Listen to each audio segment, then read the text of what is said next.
Yo halo semuanya, balik lagi bareng saya yang kali ini akan membahas film yang cukup rumit, serumit hubunganmu dengannya.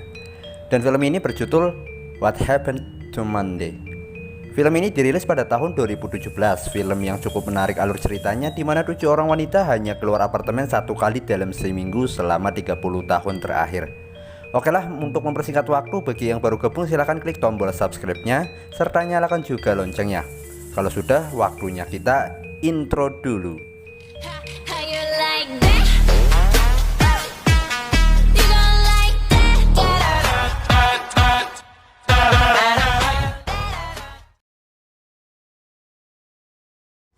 Fossil fuels. Every 4 days, there's a million more people on. Doubled our population, tripled the amount of food and water we use, and we have quadrupled the use of. Film diawali dengan memperlihatkan kondisi alam yang sudah mulai kacau karena ledakan pertumbuhan manusia yang menyebabkan perubahan iklim yang sangat ekstrim. Kejadian ini membuat terjadinya krisis dan kurangnya sumber daya alam untuk kebutuhan manusia di bumi. Hingga para ilmuwan berbondong-bondong berusaha menemukan solusi untuk mengatasi permasalahan ini dengan melakukan rekayasa genetika untuk memenuhi kebutuhan manusia. Namun permasalahan belum selesai karena angka kelahiran yang begitu tinggi. Seorang aktivis politik dan ahli biologi konservasi bernama Dr. Nicolette Keiman mengusulkan kepada federasi supaya dibuat undang-undang satu anak dalam satu keluarga, dan setiap orang harus menggunakan gelang identitas mereka sendiri, serta harus secara berkala melakukan cek di setiap pos penjagaan. Sedangkan apabila satu keluarga mempunyai lebih dari satu anak, maka akan dibawa ke cryosleep, di mana mereka mengklaim bahwa anak-anak yang dibawa ke sana mereka prioritaskan untuk masa depan secara manusiawi, tanpa kelaparan dan terhindar dari bahaya, untuk menjadikan masa depan dunia yang lebih baik.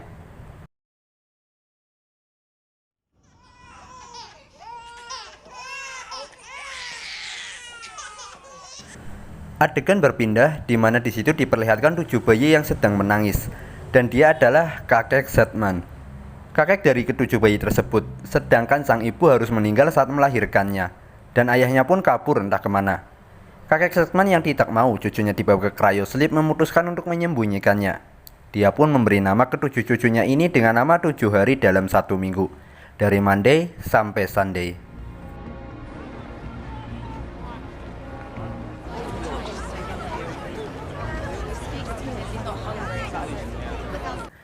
30 tahun sudah berlalu.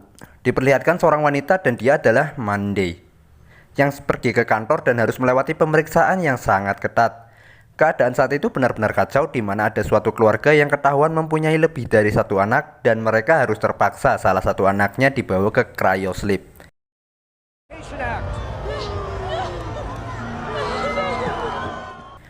Monday tinggal di sebuah apartemen, dan yang mengejutkannya di sini, saudara-saudaranya pun tinggal di sana, di apartemen tersebut selama 30 tahun terakhir. Jadi gini ya, saya kasih pencerahan ya. Jadi ke-7 wanita ini tinggal di apartemen yang sama. Nah, bagaimana mereka tidak ketahuan waktu pemeriksaan? Mereka keluar apartemen hanya sekali dalam 1 minggu menurut nama mereka. Jadi kalau Monday hanya keluar apartemen pas hari Senin saja, Tuesday pas hari Selasa saja, begitupun yang lainnya. Dan kegiatan ini berlangsung selama 30 tahun terakhir. Dan mereka menggunakan identitas ibunya, yaitu Karen Sedman. Jadi semua wanita ini kalau keluar apartemen menggunakan KTP Karen Sedman. Oke, saatnya kita perkenalan dengan mereka. Yang pertama adalah Monday, terus ini Tuesday, yang ini Wednesday, kalau ini Thursday, nah yang ini Friday, dan ini Saturday. Dan yang terakhir adalah Sunday. Dari ke-7 wanita ini memiliki penampilan yang berbeda serta kepribadiannya berbeda pula. Namun akan tetap menjadi Karen Sedman saat keluar apartemen. Jadi sejak kecil mereka sudah dididik supaya bisa bekerja sama, saling melengkapi sampai-sampai sang kakek membuatkan sebuah ruang rahasia di apartemen tersebut. Mereka harus disiplin dan rutin bersembunyi ketika ada pengecekan. Dan semua itu berkat sang kakek.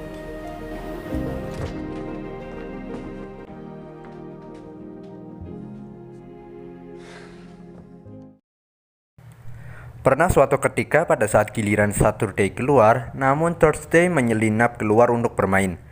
Kakek dan saudaranya pun tidak ada yang mengetahui keberadaannya.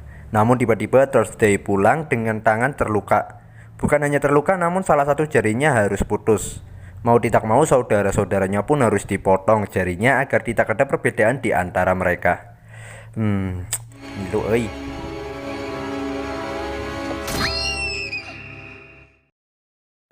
Suatu pagi di hari Senin, Monday bersiap pergi ke kantor untuk sebuah proyek penting. Saat di pos penjagaan, Monday bertemu dengan seorang pria yang bernama Adrian. Sebenarnya Monday dan Adrian punya hubungan spesial, jadi saat Monday harus diperiksa, Adrian memperbolehkannya masuk begitu saja. Saat di dalam kantor, Monday bertemu Jerry. Dia adalah rivalnya di kantor tersebut. Pada ceritanya, Jerry mengetahui rahasia Karen Sedman, namun tidak dijelaskan apa yang dia ketahui. Saat malam harinya, Monday tak kunjung pulang. Friday coba melacaknya, namun keberadaannya tidak diketahui. Kemanakah Monday? Kita akan tahu di akhir video. Oke, lanjut. Keesokan paginya, Tuesday pergi ke kantor. Dia mendapat tanggung jawab yang cukup berat karena harus mencari Monday. Dia pun teringat ketika dua orang Sedman keluar secara bersamaan, maka kejadian buruk akan terjadi. Tuesday pun berangkat dengan rasa was-was dia akan ditangkap. Saudara-saudaranya pun terus memantau dari apartemennya. Tuesday pun mulai mencari informasi kemana Monday pergi semalam, hingga dia mendapat informasi dari seorang pegawai bar bahwa Monday dijemput oleh Jerry dan berdebat kemudian. Saat hendak pergi, Tuesday dihadang anggota biro. Oh ya, biro itu maksudnya organisasi atau departemen yang menjalankan proyek alokasi anak ya. Jadi organisasi ini yang dipimpin oleh Nicolette Keiman. Di sini Tuesday dibawa dan mereka memutuskan hubungan dengan saudara-saudaranya. I lost her. Tuesday akhirnya bertemu dengan Dr. Keiman, dan ternyata Dr. Keiman telah mengetahui bahwa keluarga Sedman mempunyai 7 anak yang masih hidup.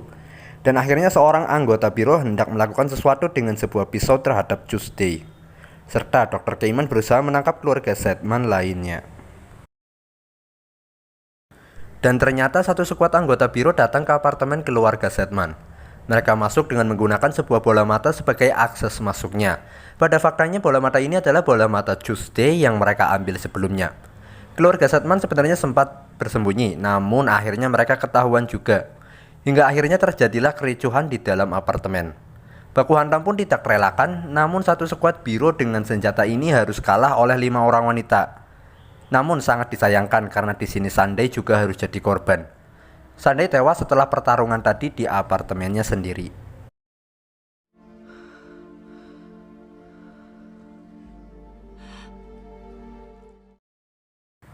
Hari Rabu pun tiba, di mana Wednesday sekarang keluar dan pergi ke rumah Jerry untuk mencari informasi tentang keberadaan Monday. Wednesday pun mengancam Jerry dengan sebuah pistol, hingga akhirnya Jerry mengungkapkan apa yang ia tahu tentang rahasia Karen Sedman. Ternyata Jerry mengetahui sebuah perjanjian yang dilakukan Karen Sedman dengan Dr. Keiman. Dalam bahasan ini adalah Monday. Tiba-tiba saja Jerry kena headshot dari luar. Ternyata biro telah mengepung rumah Jerry. Wednesday pun dalam bahaya sekarang. Namun Wednesday dapat meratakan satu skuad ini.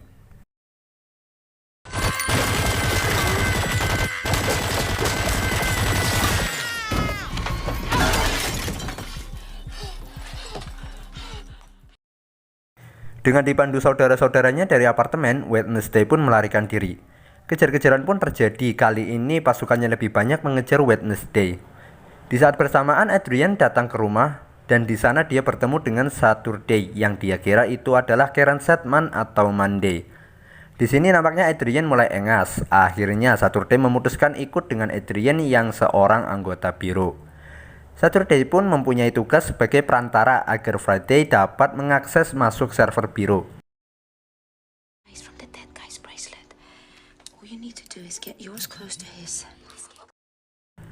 Di sisi lain, Wednesday sampai di atas atap dan jalannya pun buntu. Mau tidak mau dia harus melompat, namun tiba-tiba anggota biro muncul dan menembaknya. Wednesday pun tewas.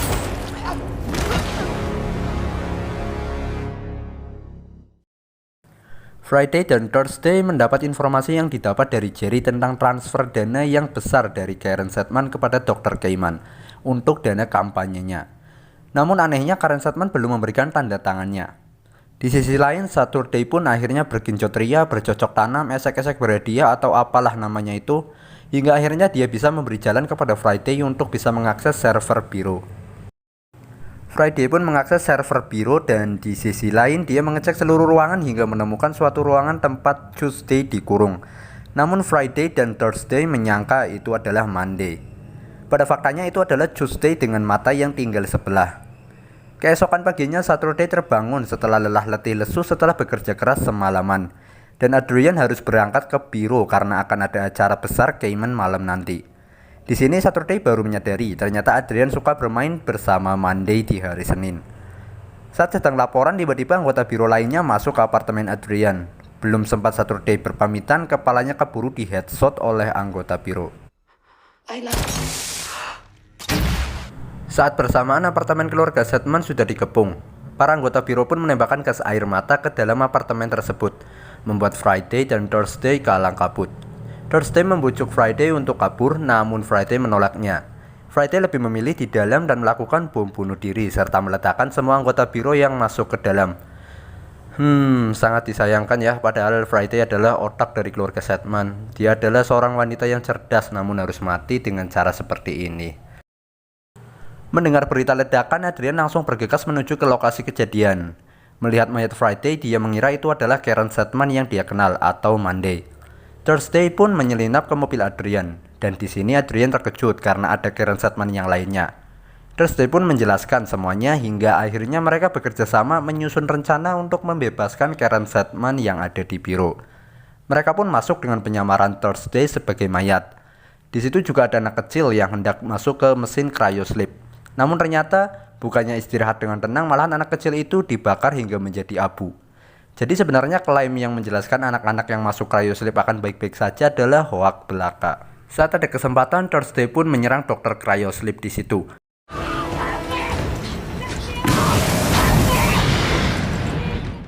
Thursday dan Adrian pun pergi ke ruangan tempat Tuesday dikurung. Mereka belum mengetahui hingga akhirnya melihat Tuesday dengan kondisi mata yang tinggal sebelah.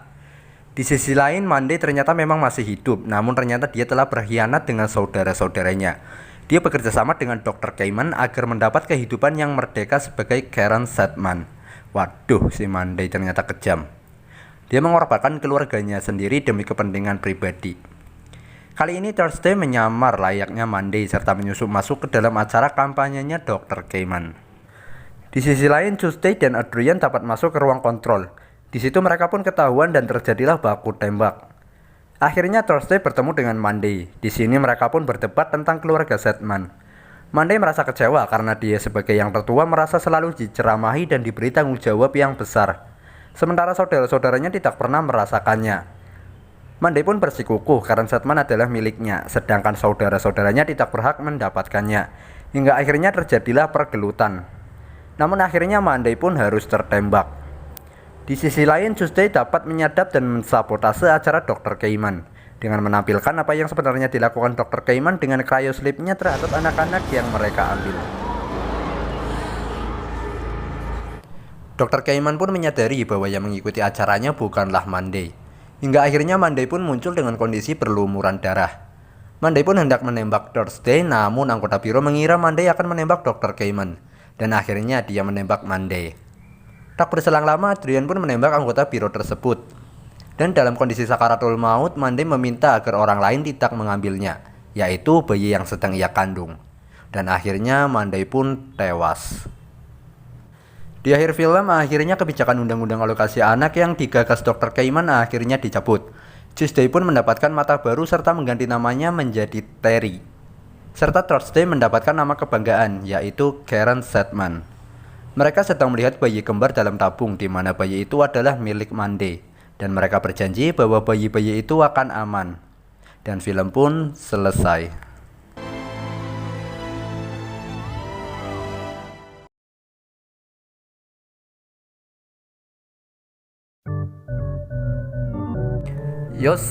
Film yang cukup menarik ya bagi saya pribadi, di mana keutuhan suatu keluarga yang dijaga bertahun-tahun harus lenyap karena keangkuhan salah satu keluarga tersebut.